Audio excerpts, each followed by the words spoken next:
Mesdames, Messieurs, amis fidèles téléspectateurs u Malikia TV maa ngi leen di nuyu di leen ziar di leen amaat mbégte rek daladaat leen fii ci seen deuxième numéro mode hijab tey nag ñu ñëw fii ci Thiaroye Azur ngeen ma gisee fi ma taxaw nag ñoo ngi seet si ki nga xam ni moom mooy Fagué Diop nekk une jeune femme entreprenante nekk styliste modélisme ñu ñëw seet si ko tey fas yéene sekk ak moom waxtaan bi mode hijab nag dinañ waxtaanee entrepreneuriat dinañ waxtaanee mode waaye aussi dinañ sekk ci biir waxtaan yi Fagué li muy yëngu ak collection yi nga xamante ne ko dina ko faral di def alors topp leen ma rek ñu toog daal di jàkkaarloog Fagué daal di waxtaan ak moom léegi. alors noonu rek laay def Fagué di la bàyyee nga nuyoog téléspectateur Malikia TV. asalaamaaleykum wa rahmatullah maa ngi leen di nuyu. di leen gërëm di nuyu mbokk téléspectateur Malikia TV. di leen sant di leen gërëm ci li ngeen ma seet si tey. macha allah ñu am mbégte aussi dalal la bu baax elle est toute ravissante macha allah alors Fagué tey nag dañuy waxtaanee avant ñuy ñëw Fagué mooy kan ak ci li muy yëngu. Fagué ñu bëgg nga wax ni sa parcours Fagué naka la def tey jii ba ñu naan Fagué styliste modéliste. waaw loolu dinaa ci sawar tontu ndaxte bi ma génnee ci école bi yàgguma fa dama teel a bëgg couture si laa ko waxee samay parents ñu fayal ma formation ma def sama formation professionnelle 3 ans macha allah bi ma fa jógee jaar naa ci ay atelier ngir gën a tarbiya liggéey bi gën a am connaissance ci liggéey bi ginnaaw loolu nag ci laa ubbi sama atelier bopp en 2014 ba léegi nii maa ngi ci nekk di yëngatu macha allah. d'accord en 2014. alors Fagué lan moo la poussé à ce que nga yëngu ci wàllu mode ubbi sa propre entreprise. waaw liggéey bi dama ko bëgg. avant tout parce que liggéey su nekkee sa passion soo koy def doo ci sonn. lieu mu nekk coono day nekk bànneex si yow. donc man li may liggéey dama ko bëgg lool depuis ma nekk xale mode daf ma neex. lépp lu jëm ci mode beauté c'est ma vie quoi. donc moo tax ma dugg ci mu nekk sama passion ma dem ba def ko sama métier. d'accord alors comme ni nga ko waxee sànq da nga def formation styliste modélisme. alors Fagué styliste la da ngay dessiner say collection wala yow da ngay def comme ni gars yi di wax rek copier-coller naka ngay defee say collection. donc man damay dessiner. damay réaliser samay modèle du début à la fin may choisir samay tissus. la matière première man may dessiner croquis bi donc.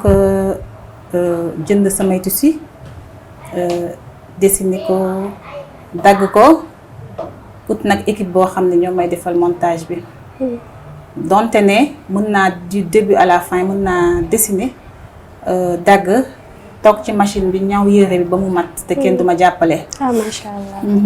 donc loolu mooy njëriñu styliste modélisme aussi.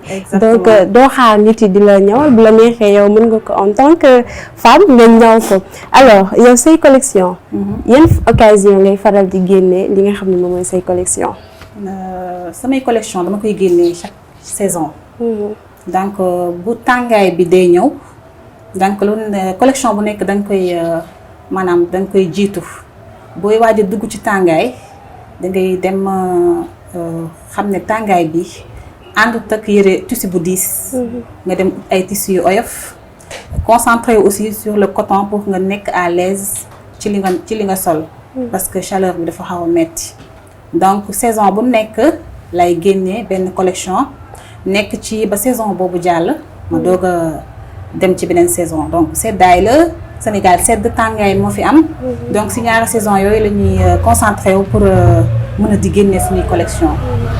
da ngay génne sa collection mais aussi bu la cliente bi indilee tisseem da ngay jël tisseem ñawal ko du bokk ak collection bi nga xam ne yaa ko créé.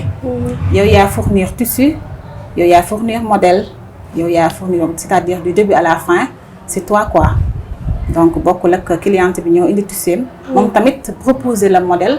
nga defar ko modèle bi mu bëgg. d'accord cliente mën na ñëw indi modèle am nga daal di ko koy defaral. bien sûr léegi yow dañ fi nekk pour les clientes. d'accord mais yow tey cliente bu ñëwee indil la modèle. da nga koy présenter yow en tant que styliste li mu ko war a ñëw wala da nga koy bàyyi moom day choisir boppam.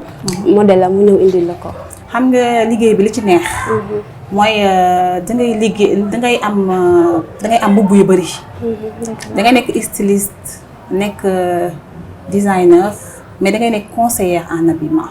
d'accord parce que nit mën na ñëw indi tissu ne la man de lii laa xalaatoon nga xool tissu bi gis leneen nga proposer ko parce que lépp waxtaan la. man liggéey bi avant ñuy xalaat xaalis bi dafa am benn complicité boo xam ne dafay daw entre man ak samay clientes. donc boo ñëwee fii kër sama kër la. donc tu es chez toi da ngay toog sama salle ñu échanger nga wan ma sa tissu ma wax la li ma si xalaat ma déglu la aussi li nga indi bëgg ko boo paree ma su fekkee ñoo bokk xalaat ñu dem su fekkee sama am naa leneen lu ma ci xalaat dama la naan lii soo ko defee woon nii mooy dàq ci souvent macha allah samay clientes jox nañ ma confiance boobu. daanaka la plupart bu ñu ñëwee dañ may sànni tissu ne ma créer ñu defaral ñu quelque chose parce que xam nañ ne su ma tiimee tissu du ma am jàmm tant que génneewu ma ci lu rafet. ndax tissu voile ba ma ko indilee dafay mel ni maa ko moom. donc su ma tiimee voile bi dama ciy bëgg a gis sama bopp. du coup dama siy def lu ma mën pour que voile boobu ma mettre ko en valeur ba fa tabax fa kàll macha allah. d'accord des fois nit dafay indi tissu sax tissu bi genre bu ma ko tuddee ñaaw sax mais tissu bi mën nga ne tey jii yow yaa ciy def say création ba tax na tey jii tissu bi bu ñu ko solee di nga ni nit ki doon wax ne tissu bi dafa ñaaw sax dina xam ne tissu bi mooy loolu. alors Fagay téléspectateurs yi ñuy seetaan ñu ngi dégg ñu ngi naan collection Fagay et tout alors est-ce que duñu dem nga daal di présenter quelques yi nga xamante ni que collectionné nga ko téléspectateurs yi xam Fagay modèle yi muy ñaw ak tissu yi muy wax ni que styliste la di dessiner boppam naka lay demee. alors chers téléspectateurs ñu daal di ànd rek daal di seetaan collection yi nga xam ne Fagay couture indil lañu ko daal di dellu si seen plateau.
macha allah chers téléspectateurs gis ngeen collection boobu nga xam ne Fagueye présenté nañ ko xanaa rek di ko bàyyi mu commenté Fagueye li ñu indil tey lan la. voilà maa ngi leen indil tey brodé muy matière bu noble neex ci yaram indil leen aussi brocart muy tissu bu am classe aussi tissu bu rafet vraiment brocart moom dafa bokk ci tissu yi gën a noble donc damay essayer toujours di liggéey ci ay tissu de qualité tissu yoo xamante ni foo ko sol macha allah ñu xam ne yow mii tissu nga sol donc indil naa leen brocart indil leen brodé indil leen voile indil leen aussi jesner. d'accord macha allah man li ma gën a neex mooy que ni yiw nañ. alors ñun kii nga xamante ni que dafay promouvoir li nga xam ne moom mooy tenue pudique. tenue yu yiw macha allah yoo xam ne dina mën a dem fu nekk. kooku moo ñu gën a intéressé. alors Fagueye pourquoi le choix même nga utiliser ci say tenue di ñëw loo xamante ni que yiw na ñun ñëpp mën nañ koo sol pourquoi le choix en fait. Ouais, parce que tout simplement damay véhiculer sama image à travers sama liggéey. d'accord ku xam Fagueye xam ne dafa mës a yiw. ndax yiw dafa war képp ku di doomu aadama jigéen dafa war a yiw góor dafa war a yiw mais rawatina jigéen donc man duma mën a def lu dul sama à travers sama liggéey ma wane exactement li nga xamante ne noonu laa mel te man yiw laa mës a yiw laa mës a nekk yiw laa mës a def donc forcément sama liggéey dafa yiw. dëgg la mais yiw sax dafa am place. te man jàpp naa ni yiw du ci ibaadu rek lañ ko xaar. képp ku jigéen dangaa war a yiw. parce que nit ki boo solowee lu yiw. foo dem dinañ la respecté. aussi di nga mën a dugg ci milieu yëpp. parce que am na yenn yëre yoo xam ne boo ko solee du milieu yëpp nga mën a dugg. déedéet par exemple dama lay jox exemple bu ndaw par exemple Fagueye c'est concept la. donc damay bëgg man soo solee Fagueye Diop nga dem sa bureau nga liggéey ba wàcc mara détaillé nga ñëw sa koñ ne tëll. fekk fa ku wàññeeku doo dellu ginnaaw de jour boobu nga sol Fagueye doo dellu ginnaaw doo dugg ci benn kër di wut sër doo làqatu ci ginnaaw doo def dara da ngay jàll ndaxte li nga sol fa tabaax fa kala macha allah dafa yiw donc marque la day dem ba accompagner ñëpp jigéen ñëpp ethnie yëpp ak religion yëpp loolu la. alors comme ni ma ko waxee tantôt yiw du ci ibaadu rek lañ ko xaar. alors yow Fagueye à part ibaadu yi ñëw parce que dañu bëgg lu yiw. ñëw ci Fagueye mu ñëwal leen lu yiw. ñu boole ko ak seen col. est-ce que yow di nga am yeneen clients yoo xam ne duñu ibaadu yu faral ñëw. bëgg rek parce que dañu bëgg lu yiw rek comme ni nga ko waxee ni da ngay promouvoir li nga xam ne moom mooy lu mode pudique. alors est-ce que di nga am yeneen clients yoo xamante ni que duñu ibaadu yu faral di ñëw ci yow pour nga leen di ñëw. ñëpp lay ñawal Fagueye ñëpp lay ñawal. d'accord. ñëpp lay ñawal nee naa la damay ñawal bépp jigéen bu bëgg yëre bu yiw donc que ça soit Juliette chrétien par exemple tout le monde am na si ñoo xamante ni par exemple dañuy daan nañ solo yeneen façon solo bu ñu xasee ba commencé di ñëw ci man damay am retour yu positif à chaque fois parce que à chaque fois ñu sol sama yëre solaat ko au bureau si mbedd mi dañuy recevoir plus de compliments que bu ñu fekkee dañ doon solo neneen donc damay am retour yooyu muy doon li nga xamante ne daf may gën a fas jom ci li ma nekk xam ne kon ne li ma nekk mooy dëgg yiw mooy dëgg jigéen dafa war a yiw mooy maye classe day maye gëdd day maye respect fuñ la woo nga dem solal lu yiw amoo looy tiit amoo looy ragal fu la neex dugg fa boo demoon liggéeyi ji ñu ne la président woo na la dangay dem boo demoon liggéeyi ji ñu ne la baptême am na dangay dem ndaxte macha allah yu yiw kese lay ñëw. am na solo sax comme ni nga ko waxee. yiw bi dinañ la ci respecté waaye aussi dinañ gën a xam sa valeur. exactement parce que tey boo ànd ak ñoo xamante ne par exemple nga ànd ak ñoo xam ne tey dañuy sol dangal wala genre côté boobu daal mais tey yow la ñuy gën a jox respect. amaana sax bu ñuy ñëw di laaj yow la ñuy laaj da ngay mel ni benn grande dame ci seen biir. si loolu am nañ si ay exemple yu bari si sunu jeunesse ba nu ñu màggee nii par exemple yow ku la gis soxna si la lay woowee du sax jaar sa tur donc loolu signe de respect la du ne dara mais c'est par rapport ak sa yére bi nga sol si lañ lay déjà première approche bi ñuy am si yow mu ngi dépendre si sa solo donc loolu dafa am importance bu ma daan ànd ak samay xarit en étant jeune fille yow kese nga yëw ci à chaque fois dañ lay gis ne boo rombee groupe xale yu góor dañ naan leen yéen def leen ni kii dañuy jël exemple ci yow te bu ñu naroon tooñ mbaa ñu jël baat yow doo ci bokk te bés boobu di nga sauver waale sax ñi nga àndal du coup ay expérience yu neex laa ci am macha allah donc ma gis ne aussi lu baax la si nit. wala nit romb la di jël exemple ci yow. exactement et que nit ki lépp looy def ci yiw dañ ko soxla ci fépp. exactement aussi même si fekkee ni que doo ibaadu. doo yiw dañ ko xaar ci côté bu nekk. exactement ndax boo bëggee sa valeur. boo bëggee ñu gën a respecter alors nañ ci bàyyi xel bu baax ñuy sol lu am classe. daal dem dina mën a dem bureau dina mën a dem fépp. boo leen bëggee rek ñoo leen ci Fagey macha allah alors Fagey. yow say collection jigéen ñi rek ngay faral di defar wala da ngay def yeneen collection pour suñu mbokk góor yi aussi am nañ seen place ci Fagey wala. non liggéey moom kenn du wax ne fii laay yem. d'accord parce que liggéey bi ba ñuy jàngaluñu benn kii kese. dañu jàngalal tout un ensemble. donc bien que jigéen ñi lay ëpp lu may ñawal mais nag góor gu ñëw ma ñawal la xale bu ñëw ma ñawal la. ndax boo ku yàgg suivre Fagey xam na ci xale yi la commencé. d'accord en 2014. sama doom bu jigéen moo ma inspiré mu commencé di ñaw ay robb may ñawi robb xale ba ñëpp xam ma ci macha allah maa ngi ci ba léegi. dem ba commencé ñawal mag yi fa tabaarakalla macha allah terewul tamit góor gu ñëw ma ñawal la. bien vrai que ne maa ngi si jigéen ñi laa ëpp lu may ñawal ak xale yi mais aw ma benn restriction ci côté boobu. ñëpp am nañ ci seen. alors Fagey yow ñi ñëw ci say choix tissu. yow da ngay dem voyager di indi tissu yi ngay jaay wala naka ngay defee pour ci say collection tissu yi ngay utiliser. man nag du ma dem voyager pour jënd tissu. du ma ne duma ko def mais du léegi. ndaxte booy liggéey. souvent liggéey dafa yaatu. da ngay nekk en collaboration ak say xarit say am di jàmm parce que yow booy ñaw.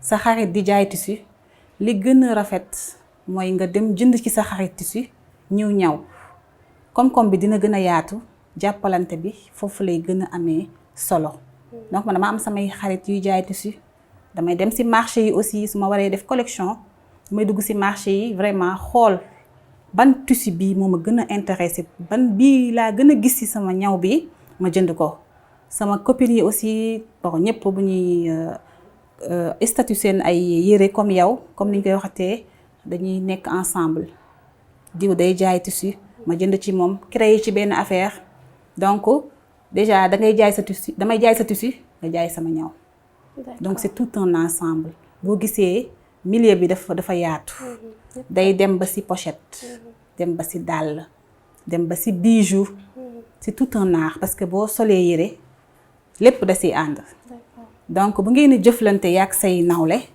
loolu day tax liggéeyu ñëpp gën a dox ndaxte Sénégal aussi loolu lañ gën a soxla jàppalante entrepreneuriat entre ñun jigéen ñi dooleelante publicité wante ci suñu biir loolu day tax vraiment xol yi gën a ratax xol yi gën a neex mi ngi noonu. d'accord alors man Fagey ci entrepreneuriat boobu nga tudd ci lay dugg ak yow. dañuy ne nekk une femme entreprenante rek defi la rawatina nekk nga nekk di promouvoir li nga xam ne mooy mode boutique parce que bu njëkk ba nit yi dañu yaakaar ni boo solo daggit solo yére alors donc man loolu dama la ciy encouragé bu baax dama la ci France parce que mode boutique dafa am solo. alors Fagey tey jii naka ngay conseiller femmes yi nga xam ne tey jii dañu jàpp ni que. tey dugg nañ ci école bi mënuñu réussir ñu toog di xoole wala ñu toog ci xaar góor entrepreneuriat mi ngi fi alors lan ngay conseiller tey femmes yooyu noonu. toog xewi na. surtout. c'est pas parce que j'ai pas réussi ci école bi que duma def leneen. dañu dépasser foofu ak fi réew mi toll ku ci nekk war na yëngu ci dara. ngir ñu mën a doxal dëkk bi mu jëm kanam bu ñëpp toogee dëkk bi du dem ku ci nekk ku bàyyi ku arrêté say études defal formation aussi lu am importance la nañ dugg ci école yi def ay formation parce que nit ku nekk dafa war a am lu mu mën buñ nee la yow luy sa métier war nga mën a wax ne li mooy sama métier nit warul toog mënoo def dara jël sa lépp wéer ko ci nit nañu gën a góorgóorlu surtout jigéen ñi ak góor ñi aussi nañu gën a góorgóorlu ci formation yi nañu gën a góorgóorlu ci entrepreneuriat gën a nekk ay jàmbaar ngir dëkk bi mën a jëm kanam. am na kuy toog di ma seetaan mu naan ma tey man aw ma xaalis bu ma du fayee formation naka laay def et man jàpp naa ne nit ki c'est pas parce que amoo xaalis am na koo xamante ne 50 000 tey la démarré. C'est pas parce que amoo xaalis boo defee formation rek dangaa war a toog di xoole. non gis nga loolu ku tayal. wala ku bëggul def dara mooy xaar pour am ay suuf. pour commencer dara. dëgg la. gis nga ñun bi ñuy commencer. ak somme bu ndaw la ñu commencer. yow yaay am sa fullaay bopp. gëm li nga doon ne lii fii laa bëgg mu jëm nga nekk ci. fukki junni soo ko jëlee jënd sa ñaari piisu wax. commencer mën na la jural lu bari. dëgg la te bañ a xeeb. bañ ne tey jii tey day neex tey. da ngay xuus jàll di ñaag di dem. ba yegg fa nga jëm. toq sax moo gën yu réet. dëgg la man Fagué sànq dégg naa la ci sa biir wax nga ni que ni yow ci ay modèle xale nga commencé. avant ngay yegg si fii nii. alors xale yi est-ce que yow parce que à travers ces tenues léegi da ngay def li nga xam ne moom mooy promotion mode pudique. mais xale yi yan genre tissu nga leen di choisir ak naka ngay defee collection xale yi en fait. ok donc li ma mës a gëm moom. mooy nañu bàyyi xale yi ñu dund seen xale. dëgg bëgguma xale bu ñu jël tissu mag solo ko xale. loolu moom depuis toujours. waaw loolu bari na surtout tabaski ak korite yi. exactement gis nga xale. par exemple dafa bëgg kii. des fois nga gis xale ñu solal ko lu inconfortable. dëgg la mu sonn trop. fu ñuy bàyyi xale yi xel ci xale yi liñ leen di solal. dëgg la xale coton la war a sol. te coton bëri na du bazin brodé jasner voile loolu lépp dafa neex ci xale. wax nañuy solal xale yi. lu méngoog ñoom te bañ leen di ñawal ay yére mag xale bul jël enfance am na dox jëm ba bu màggee mu sol yére mag xale dama bëgg soo gisee nga xam ne xale laa gis dëgg la mais bëgguma gis xale nga di ko jaawale ak mag. dëgg la des fois ñu solal ko yére xum maquillage nañ si gën a bàyyi xel surtout si fête yi. dëgg la des fois nga gis xale bu ndaw ñu maquillage ko defal ko vraiment exposer ko si public bi. dëgg la loolu rafetul. nañu bàyyi xale yi ñu dund seen xale ba ñu màgg ñu choisir ba xam dañoo bëgg maquillage wala dañoo bëgg sol talon. xale dafa war a nekk à l'aise ci li mu sol. bu nañ bàyyi di yenn xale yi lu ñu àttanul. nga baal ma sax parce que ci mode yu boobu ma la doon wax. aussi xale yi aussi am nañ ci wàll. parce que xale yi mënoo tamit di leen ñawal genre daggit yooyu tey jii bu ñu demee ba màgg duñ ko tàmm. non dafa baaxul. ndaxte société bi dafa. ànd ak ay na ma yàlla baal ñoo xamante ne peut-être seen lépp ñëwul. dëgg la ñu leen di woowee tonton saay-saay. xale solal ko lu yiw. solal ko lu jot. def ko yëfi xale ba moom si boobu mu xam ne xale la ku ko gis xam ne xale la. ñuy gën a sàmm xale yi loolu dafa bokk ci éducation mu dem ak moom ci kaw. dafa important parce que mode bu yiw xale nga koy tàmmee jëm mag. dëgg la nit dafay tàmmal boppam nëbb ay cëram. tàmmal ko xale bi mu màggaale nga tàmmal ko xale bi. solal ko lu confortable mu nekk ci à l'aise mun a dem fu nekk. nañu gën a bàyyi xel ci loolu man damay lancer appel. à tous les parents. surtout pendant les fêtes. nañu dimbali xale yi di leen solal yére xale. te bañ di leen defal yu mag di leen exposer ci réseaux sociaux yi. maa ngi koy ñaawlu lool sax. lu baax a baax. nekkul lu rafet sax. alors chers parents dégg ngeen le message boobu nga xamante ni que Fagué lancé na leen ko. alors Fagué macha allah l'émission tire à sa fin doyaluñ sax ci waxtaan bi mais dañ lay bàyyi rek nga nuyoog nga tàggatoo du moins ak téléspectateurs yi la doon seetaan. maa ngi leen di gërëm Aïcha di gërëm samay parents di gërëm samay dëkkandoo di gërëm samay clientes di gërëm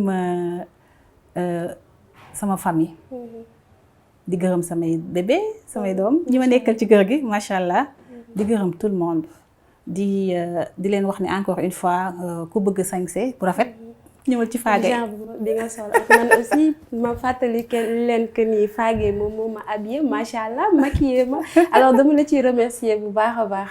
merci beaucoup Fagay alors chers téléspectateurs u Malikia TV lii dañ leen indiloon tey ci seen deuxième numéro mode hijab mais nag balaa may dem faaw ma gërëm ñi nga xam ne ñoom ñoo nekkoon ci équipe technique bi monsieur Pierre maa ngi lay gërëm bu baax aussi merci beaucoup très égay di. gërëm nag ñi nga xam ne ñoo jàpp ci lii macha allah sama papa ak sama yaay depuis Thiès maa ngi leen di ziar waaye it di ziar sama professeur monsieur Babacar Mbaye merci beaucoup chers téléspectateurs xanaa rek di leen jox dig daje beneen yoon ci seen beneen numéro mode hijab merci beaucoup.